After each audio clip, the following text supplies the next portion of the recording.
오늘 다루는 주제들이 소외된 자들, 없는 자들, 또 탈북민들, 사회 곳곳에서 고난과 시련과 눈물 속에서 헤매는 이분들에 대한 설교와 또 강연이 있다고 해서 제가 그 설교 준비를 하기 위해서 여러 책을 참고를 했고 이 설교문 한 일주일간 썼습니다. 8페이지인데요.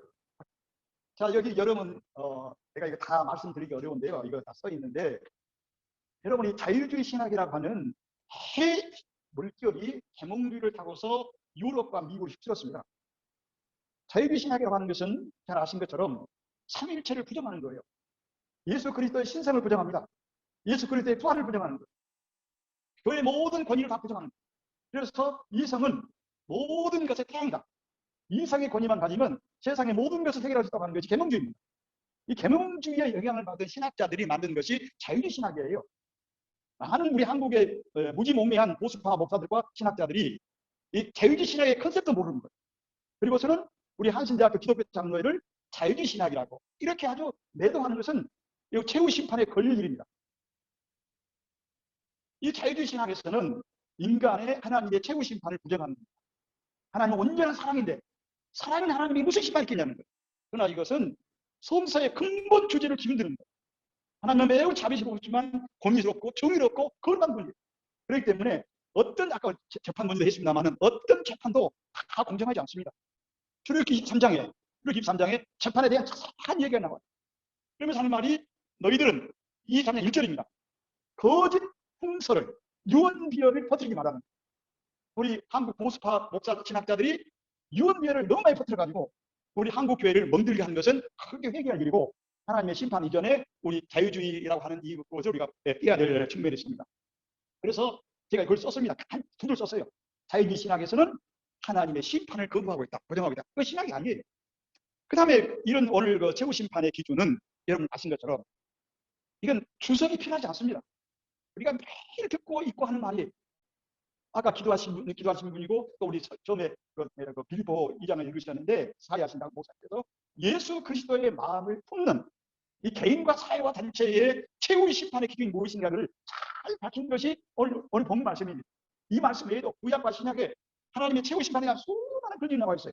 제가 이것을 대해서 성경 콩코단스를 펴나가면서 자세히 썼습니다. 이걸 다 낭독하면 그 시간이 많이 가기 때문에 여러분 참고하시면 예수 그리스도 성경에 나타나고 있는 심판에 대해서 성경이 어떻게 말하는가에 대해서 아주 썸머리 요약한 내용을 볼 수가 있고 이해할 수가 있을 거라고 생각합니다.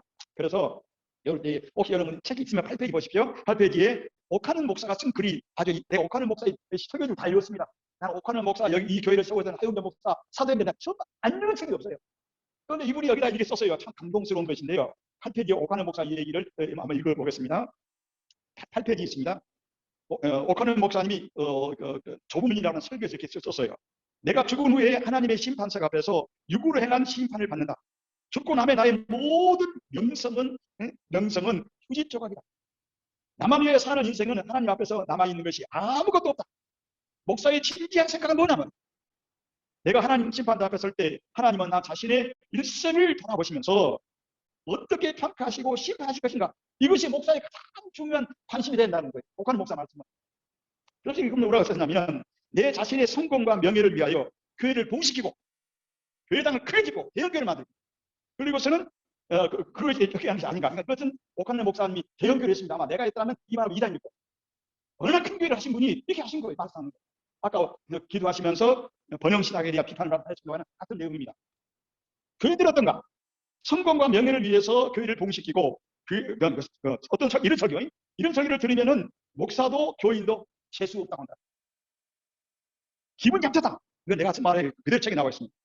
성공, 승리, 출세, 복을 많이 받고 병을 고치고 사회적인 출세를 위한 설교를 하면 목사도 교인도 다 좋아한다. 이것은 옥하는 목사는 기독교가 아니라는 거예요. 이거 켜져 있는 게 우리가 지금.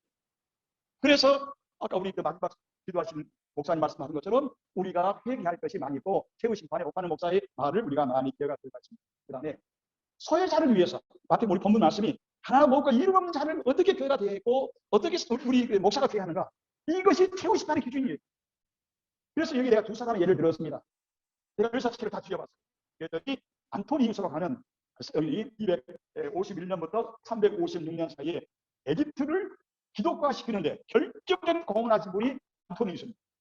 그런데 이분이 어떤 분이냐면 뭐 엄청난 기자죠.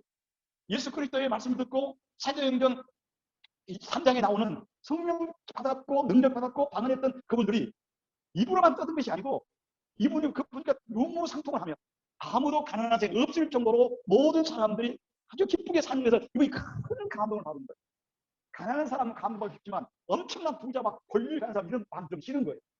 그런데 이분이 참으로 아까 우리 목사님 첫 사회하시면서 예수의 마음을 품으신 거예요. 그래서 자기 재산을 모든 가난한 사람에 다 나눠주고 사정기가 당하고 있는 유무상통의 성령에 충만한 삶을 살아요. 성령 충만한 유물한 게 아니에요. 뜨거운 것이 아니에요. 사랑의 실천인 거예요. 그래서 이분이 자기 동생에게 나누어 줄 먹을 것만 놔두고 자기 모든 재산을 교회에 가난한 사람들에게 없는 사람의 벽에 나눠줘가지고 모든 세상이 살아와요. 예수 믿으려면 이렇게 믿어야 된다는 것을 보여준 분이 안토니우스입니다. 이분이 사막에 들어가서 20년간을 성경을 읽고 묵상하시면서 기도하면서 그 다음에 금식기도 하시면서 20년간을 그리스도와 살고 나는 죽는 이 영적 체험을 수없이 했어요. 이 책에 보면은 안토니오가 악마 사탄과 합니다. 예쁜 여자가 와서 유혹을 하죠. 세상에 다 이거 전부 믿음으로 이겨내는 거예요. 한국의 목사들이 얼마나 여자에 넘어지는 거예요. 성령 충만한 사람들, 성령 사는 사람들이 얼마나 여자 문제가 많은 거예요. 이것은 해결한 일이에요. 안토니오도 배운 일입니다. 그래서 안토니오이 모두 이기고서 20년을 지났더니 신학 철학의 최고의 스승 시사를 따왔어요.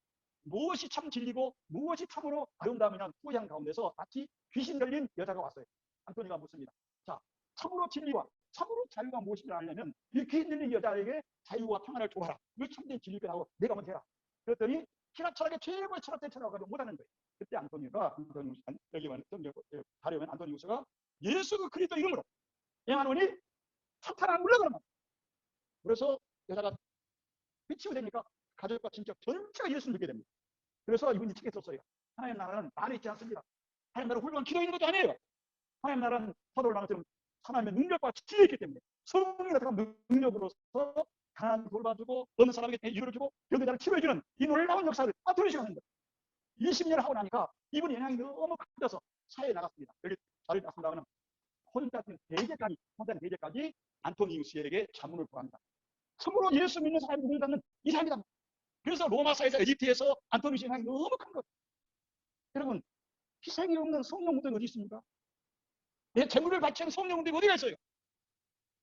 우리나라 모든 대형교 목사는 전부 교인들이 얻은 걸 가지고 교인들 걸고 전부 잘 먹고 옷 입고 좋은 또 차 타고 세계를 다니는 것이 성령도 한국도 아닙니까? 그건 안토니오 때 배워가지고 우리 앞에 교회 있으면 크게 최후 심판에 옥하는 목사의 말씀을 들으면서 목사의 참 기준이 뭐냐 내 믿음입니다. 이것을 우리가 볼 필요가 있다 그렇게 믿습니다. 그 다음에 여러분들 내가 최홍종 목사님 아까 말씀하셨는데 최홍종 목사님의 그 책을 어떤 사람이 나한테 400페이지 책을 보냈어요. 그런데 이분의 그 자료를 내가 다 연구를 해봤는데 책이 이분에 대한 책이 한 6권 나옵니다. 저자마다 다 달라요 내용이. 그래서 나는 은총의 지팡이라는 책을 가지고 이걸 설교를 해봤는데 그래서 이 최홍종 목사를 다 소개할 수 없습니다만은 이분이 광주의 철주목 깡패입니다. 우리 김묵주 목사님처럼 이분이 가는 곳마다 피투성이가 나는 거예요. 일제시대에 먹을 거 사고 힘드니까 깡패를 조직해가지고 광주를 철권을 잡은 사람. 여러분 전라도 광주를 잘 모르시겠지만 광주 양림교에 가면은 기독교 장로 양림교가 있고 예수교 통합 양육교가 있고 예수교 합동측 양림교가 있습니다. 원래는 양육이 하나인데 목사들이 너무 속이 좁고 누가 2단 3단으로 나눠져가지고 광주 사회에 웃음거리가 되어 있는 것이 광주 양림교입니다. 정말 부끄럽고 창피한 짓이에요. 여기에 최홍종 이분이 깡패를 동원해가지고 우리 여러 리뷰 선교사들이 선교촌을 지으니까 못지게 깡패를 부린 거예요. 그러다 거기서 그보다 20살 넘은 참으로 진실한 시인자를 만나가지고 감동을 받았어요. 거기 선교사를 대학교 선교사를 만나가지고 이분이 예수에 대한 얘기를 듣고 큰 감동을 받고 이분이 그 밑에서 성경 공부를 하고 세를 받고 이게 예수 시대가 됩니다. 그때 이 거기에 있는 광주에 있는 그 선교사 대표자가 시골에서 전도하다가 급성폐렴에 걸린 거예요. 그런데 이분이 죽게 되니까 목포에 있던 그 선교사 의사가 광주로 오는데 광주에 있는 선교사가 최홍종한테 마중하라고. 가서 광주에서 나주까지 마중을 가는 데는 나주까지 배가 들어왔어요. 배 타고 오는데 나귀를 타고 오다가 선교사 미국 선교사 의사 선교사 나귀를 타고 오다가 길거리에서 문둥병 걸려가지고 죽을 발갈 뛰고 다 죽어가는 문둥병 걸린 여자를 만난 거예요. 그런데 이 선교사가 자기가 타고 가는 낙타를 자기는 내리고 자기 터렛을 입혀주고 그 다음에 이 여자를 안아가지고 피고름이 아주 엄청난 여자를 이 선교사가 안아서 낙타에 태워가지고 그 멀고 막 나주에서 강까지 다 데려가서 병원에 가지고 치료해준 과정을 본 거예요. 그리고서는 마치 이 나병 걸린 여자가 하는 지팡이를 땅에 떨어뜨렸어요. 그랬더니 선교사 의사가 하는 말이 지팡이를 집어라. 이 최홍도 목사 깡패로서 예수 믿었지만 마음에 치다였지만 아직도 진실이 아니었어요. 그런데 이 만약에 이 피부름이 묻어있는 그 여자의 지팡이를 집으면 자기도 나병 걸리고 안 하려는 거예요. 그러니까 의사 선교사가 막 빨리 집으라고 그랬더니 학생이 집어들면서 그 마음에 감동이 옵니다. 여러분 이런 운동이를 웃는 여자 벌떼가 되었고 천다고 가난한 이 여자를 이렇게 못해요. 그리고 저렇게 피부도 다르고 문화가 되고 잘생긴 미국 사람은 이 여자를 안아가지고 때문에 나는 같은 동포로서 예수님 집사관에 한 짓이 뭐냐. 깨달음을 얻는 희생이 없는 곳에 깨달음이 없습니다. 헌신이 없는 곳에 성령 의사가 없는 거예요. 그래서 이분이 자기가 받은 재산 유산 전부 1200평 땅을 기증해가지고 아까 안토니오가 재산 전부 성령 테마 기증하듯이 이분이 재산을 다 기증해서 전국적으로 처음으로 나가병 환자들을 위한 치료소와 집을 지었습니다.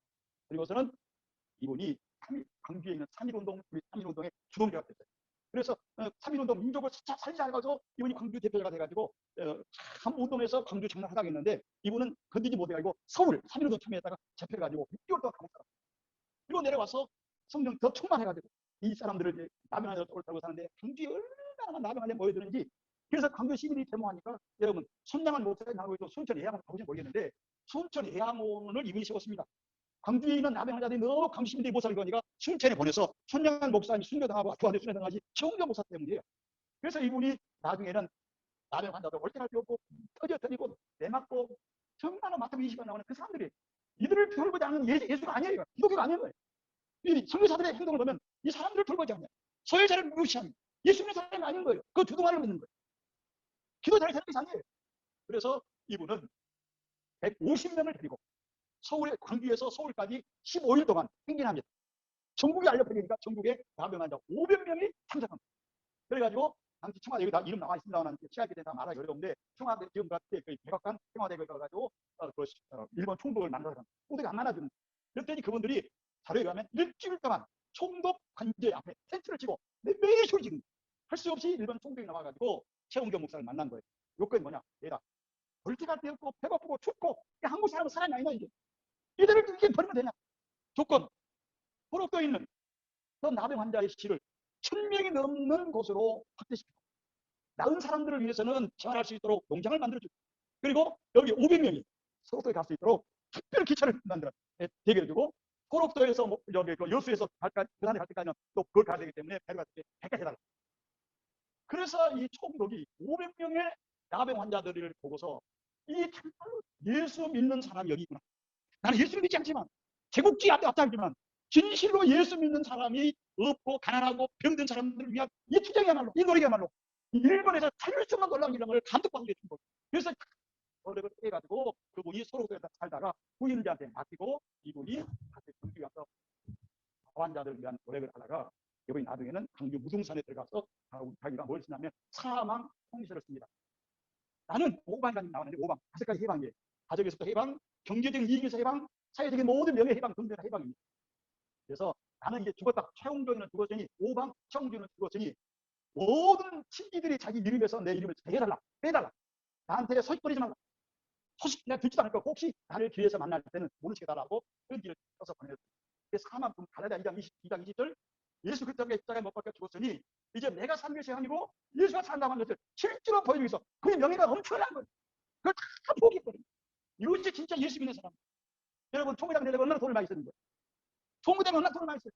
한국교 목사들이 하면 무엇이나 맞는 거예요. 이게 예수 믿는 것이 아니에요. 이것들은.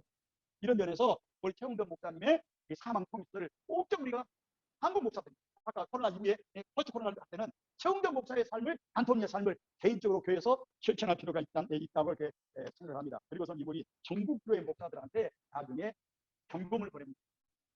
내가 보니 어떤 목사도 설교는 잘하지만 예수의 삶으로 사는 목사가 없다. 참으로 이제부터 우리가 예수의 뜻대로 예수 마음으로 살다 버리고서는 자기의 삶을 다 하나님의 은혜로 여기면서 이분이 세상을 떠났습니다. 그 자료를 보니까 눈물이 나와요. 광주 공성운동장에서 최홍경 목사가 죽었기 때문에 하는데 광주시장, 도지사, 조선대학교, 전남대학교 모든 총장, 시의 사회를 다 모여가지고 최홍경 목사는 이건 개인이 아니라 우리 광주 전라남도에 전라도에 사양하자. 그래서 일주일 했는데 전국에서 나와서 치료된 사람들이 200명 와가지고 해본 거예요. 아버지, 아버지, 아버지, 우리는 어떻게 살려고 먼저 가십니까? 난 거의 그러면서 눈물이 나올 수밖에 없는, 눈물이 없는 이 목사, 무슨 목사입니까? 이런 걸 보고도. 그리고서는 그 나반대에서 치료된 사람들이 음성환자는 건데, 음성환자들이 딸이 고등학생들이 100명 와 있어요. 애나 적은 있고. 그래서 쏘는 거예요. 아버지, 아버지, 우리 아버지. 그래서 이분이 가진식 할 때, 강신을 할 때 모든 시민이 나와서 통곡하는 거예요. 이것이 진짜 최후 심판에서 우리가 하나님께서 마지막 우리를 심판할 때 무슨 기준이 아닌가 그렇게 생각을 합니다. 내가 이 교회를 뒤집고 설교했던 이 목사님 책을 내가 다 읽었어요. 사도행전 주석이 너무 탁월합니다. 이번에 설교는 혼란해만. 그러나 이것 때문에 중요한 것이 아니고 교회를 못 나오게 하면 교회가 크면 다 쫓아내버려. 여기만 모이지 말고 다른 가라. 세상에 이런 목사가 어디 있어요? 옥하는 목사는 어디가 있어요? 옥하는 목사가 지난번에 1907년 어린이날 대풍회 할때 공성을 할 때 막 우시는 거. 내가 죄인이냐? 내가 번영시장을 내가 말했습니다. 교회분만 말했습니다. 사회 약한들을 없는 사회 정의에 대해서 난 무관심했습니다고 거기 통보하니까 목사들이 수없이 없는. 오늘 이런 그 강연을 드리면서 또 이런 설교를 드리면서 우리 한국교회 목사들이 크게 각성해요. 포스트 유엔의 한국교회는 정말 마태복음 25장에 나타나고 있는 예수 그리스도의 삶을 지구원에 가게 말로 하게 됩니다. 자기 돈으로 자기 사례비를 가지고 해야 되는 거예요. 이 측면을 말씀을 드리면서 하나님의 최후 심판에 대한 얘기를 합니다. 우리 기독교 장로의 전 목사님 계시는데요. 이분이 교회를 크게 지으면서 이스라엘에 가서 일주일간 금식을 합니다. 이 교회를 크게 지은데 하나님의 은혜를 받기 위해서 일주일간 이스라엘에 예수의 감당산에 가가지고 일주일간 금식을 했는데 불구하고 이분이 아무런 감동을 못한 거예요. 3일간을 더 했습니다. 그랬더니 마지막 날 토요일 새벽에 이분이 비몽사몽간에 천국을 갔습니다. 그러면 기독교 장로의 목사도 천국합니다. 그랬더니 강남교회 한 3,000명 모입니다. 강남교회 교인들이 목사님 흥행하면서 자기 반을 문을 열어주니까 정말 방이 꽃과 열과로 화려하는 너무 정말 감동스러운 거예요. 전병근 목사님 나는 교회를 30년 목회하면서 자금도 많이 냈고 뭘 했고 뭘 했으니 내 방은 엄청나게 좋으리라고 생각하고 자기 방에 천사가 안에서 방에 들어갔더니 자기 방은 지푸라기 뿐이야. 통곡지. 내 30년 목회의 심판 기빈 지푸라기 뿐이야. 감동을 느꼈어요. 깨달았어요.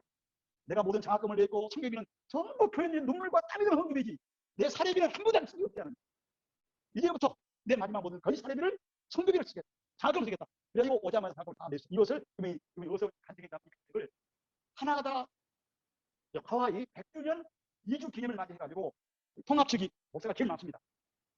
미국에서는 목사 장로 800명 앞에서 이 간증을 했어요. 목사님들 무슨 말을 해도 여러분 천국 가면 지푸라기 뿐입니다. 여러분 사례비를 가지고 가난한 사람을 돕고 장학금을 내고 여러분 사례비로서 성교비를 내야지. 의원들로 돈만 가지고 가면 여러분 천국 가면 지푸라기 뿐입니다. 그랬더니 해병에 갔다 온 목사님들 아이고 나중에 납니다. 오늘 한국교회 목사님들이 이런 대여 각각이 돼가지고 아까 예수님의 마음을 품고 마태복음 20장에 나타나는 하나님의 최후 심판에 여러분 은혜와 영광의 멸관을 받는 의의 멸관을 받는 아름다운 한국교회 목회자로 거듭나기를 축원합니다.